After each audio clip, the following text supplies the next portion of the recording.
Okay, thank you. So now we have the quorum. Today is September 13th, 2023, and this is the TAPS meeting. And we're going to go ahead and start our call to order and pledge of allegiance. I would request Chair to bring us through pledge of allegiance. Thank you.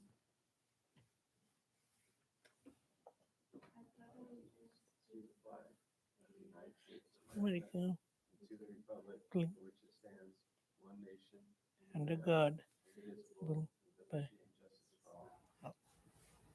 Thank you.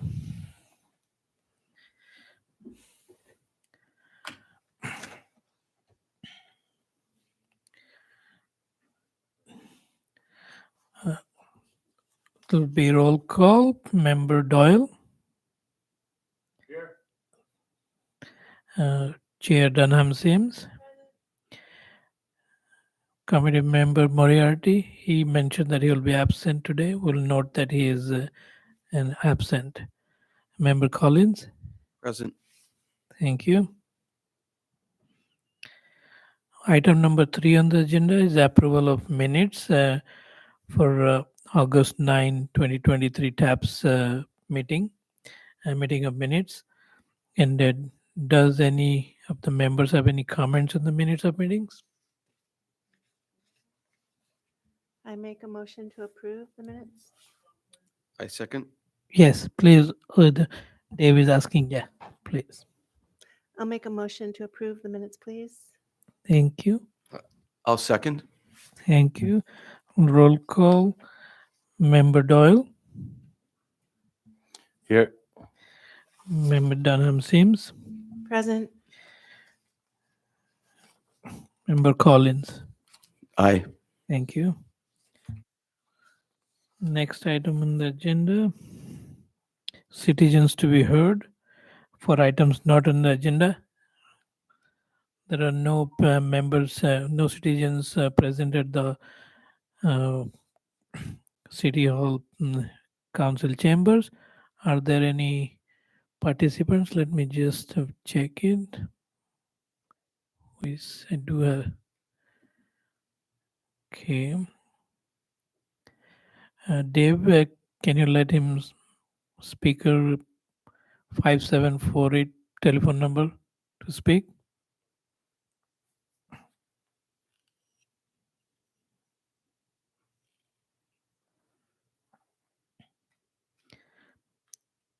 Hello, can you hear me? Yes, please go ahead. Yes, this is Anthony, longtime 40-plus year citizen taxpayer of Pinole. I have brought this up a few times in the past, but nothing's been done by the city of Pinole, PG&E, and AT&T. But I think we need a coordinated effort here to get the ball rolling or started. The squeaky wheel gets the grease again, like with Caltrans, with AT&T. But there's a double telephone pole, tall telephone pole standing on the corner of Shade Drive and Granada Court, right off of Pinole Valley Road. That's an accident waiting for happen. All it's going to take is a big car or truck accident there to dislodge one of the several the tiered telephone poles that are wired and together with duct tape. And there's no cones there or any kind of warnings. Plus, it's obstructing nearly 50% of the ADU cutaway crosswalk. So that's another violation. And from what I've told, to save you a lot of trouble, Mr. Mishra, Director Mishra, is that it's going to take a call from somebody like you or our city manager to get off his behind and call AT&T up to ask them why is it taking several years to get that repaired. You know, we can't have that in our city, and It's an obstruction for pedestrians, handicap, and what have you on that corner across from the Caldwell Banker Real Estate Office, right on the corner of Granada Court. And then secondly, can you address with the Pinole Police Department or give us an answer? Because we requested several times and they came on your program meeting several times last year, towards the end of last year and the early part of this year with Lieutenant Avery and one of his partners from the Pinole Police Department to give us a overview sketch of a traffic and pedestrian police report covering the last 3 years, whether it's by quarter or every 6 months before COVID, during COVID, and after COVID, with the type of accidents or citations, the number of stops that have been given by the police department, so we can identify the hot spots and know what's coming up with the traffic review with regard to the upcoming traffic program that we're trying to get rolling there. But and can I add that when they come this time, can they bring good visuals? Because more than half of the visuals and charts that are done by people, whether it's East Bay Mud or our own in-house staff people, the visuals aren't viewable but to the open public. Only to the people on the staff that are drawing them up and that are sitting in the live meetings there can they view these charts or get a hard copy. But you know, we have Pinole TV and we're paying taxes for that to Mr. Snell, and it's not his fault that the charts aren't big enough, bold enough, so the public can view them in short order when they want to watch your program.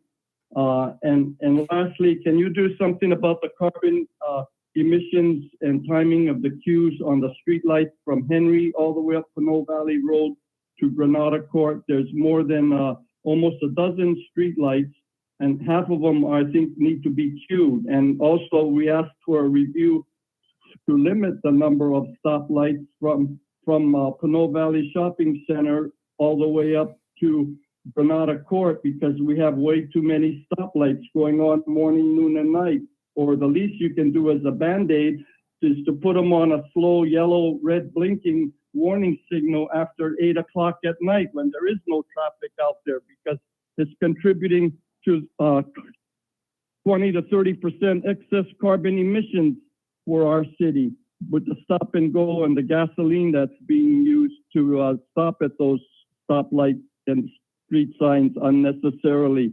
And lastly, there was an accident right next to the fire department across the schoolyard 2 weeks ago at 1 o'clock in the morning from speeders, and nothing's been done about that. The least they can do is put up some temporary yellow bumpers or signage so people don't repeat that in a 25, 35 mile school zone right next to the new station 74, where they knocked out one long 40-foot guardrail and a portion of the concrete overpass bridge.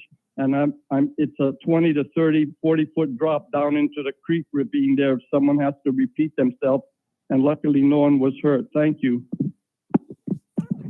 Thank you.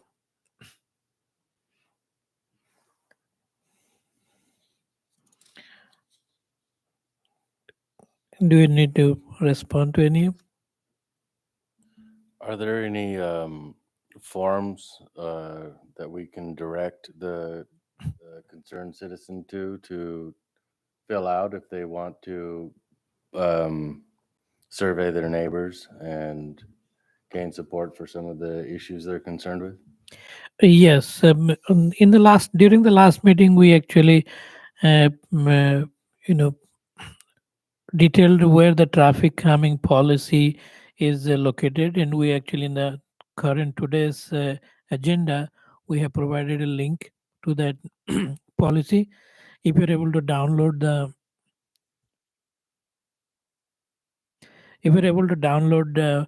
that agenda packet for today, you can see the link for the traffic calming policy, and I do have a short printout from that, which requires a 60% signature of property owners living within a block. If they want to propose a traffic calming device to be placed, so they need to, and there is a form in the traffic calming policy. They can fill those out form and get 60% signature of the residents and the property owners, and then we can move forward with the next steps there. Thank you. I saw that in the, if the caller is not inclined towards email and links, they can come to City Hall and get the necessary forms as well, right? Yes, we can provide the printed versions, not a problem.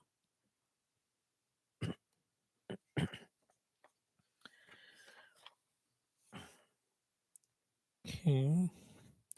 I'm going to go to the next item. Item number 4, committee member reports. Does the committee, any of the committee members have anything to report? I just have one question about the Bay Trail and the erosion that's blocked off the Bay Trail. Does the city know? I know it's not city proper, it's East Bay Regional, but do we have a know and let the community know what the timeline of that reopening might be? Thank you. Yes, City of Pinole is aware of that. It is actually East Bay Regional Park District's jurisdiction. We have been in contact with East Bay Park, and we have actually asked them to come to City Council and have a presentation here when they're going to do the work. And that is because of there's a storm drain damage because of the storm. So it's a FEMA project, and they are actually working with FEMA to get an approval before they actually can do any work there. So that's all we know now.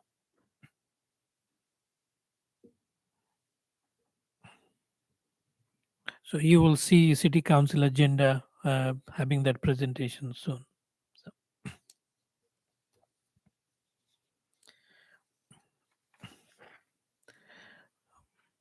Moving to item number 5.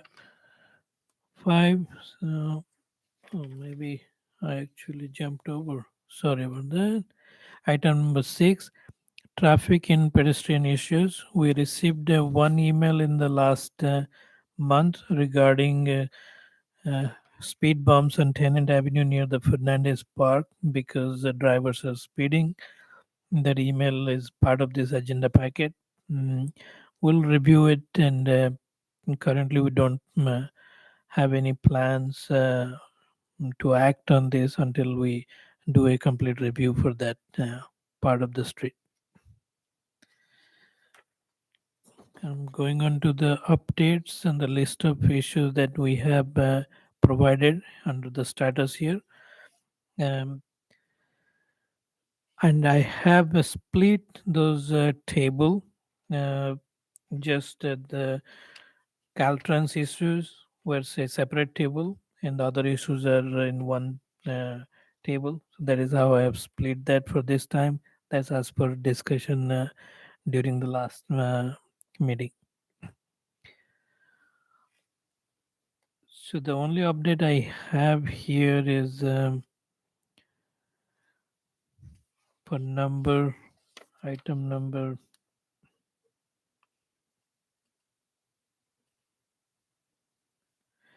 the item number 9, the trip hazard at the Creekside pedestrian bridge, and item number 10, the access ramp to the Creekside from Sarah Court. So those two we are actually obtaining bids from contractors now uh, to be to review those bids and go for construction pretty soon.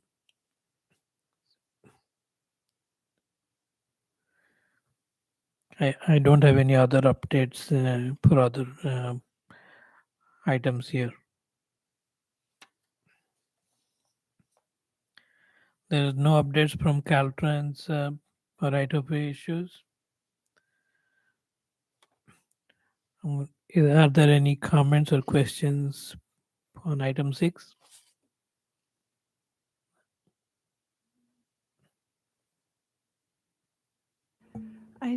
I think I read in the the city report, and we can see out there, it looks like, I think you said PG&E is out at Marlesta, putting in the infrastructure for our signal. It's not PG&E, it's our contractor. We have this project. In the staff update, I would provide that APN and Marlesta intersection. Yeah, so that's that. Okay, moving on to item number 7, CIP projects. APNY Marlester Road intersection project, as we just mentioned. The contractor is back to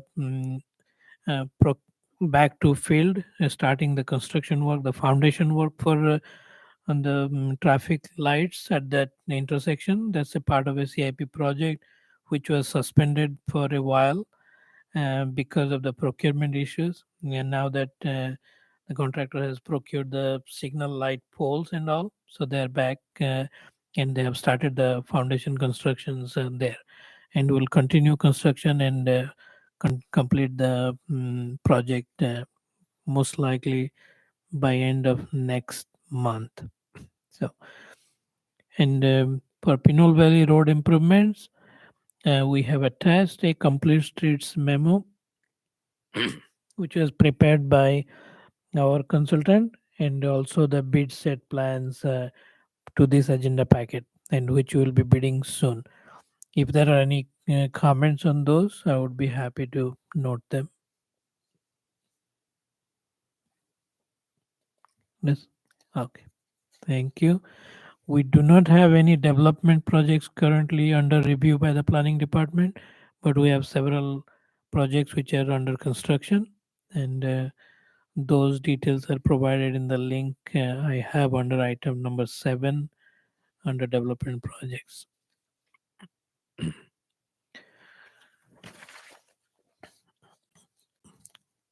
For active transportation plan, I do not have any update, but we are working with our consultant and all the stakeholders to form the CEC commission, just to help us through the ATP. And I believe some of the staff's members have already been there. I think Kent Moriarty, he is also part of that commission. If any of other members are interested, I can send the email, and Misha must have sent the email to all of the TAPS members. If you're still interested, you can join that group too. And there we expect there are about 4 total meetings for that effort. I don't have any update for grants.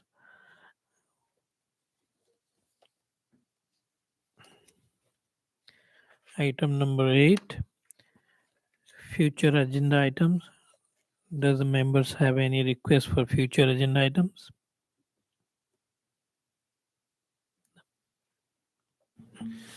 I would like to support the public comments request to have police department provide a traffic collision data summary, either quarterly or biannually.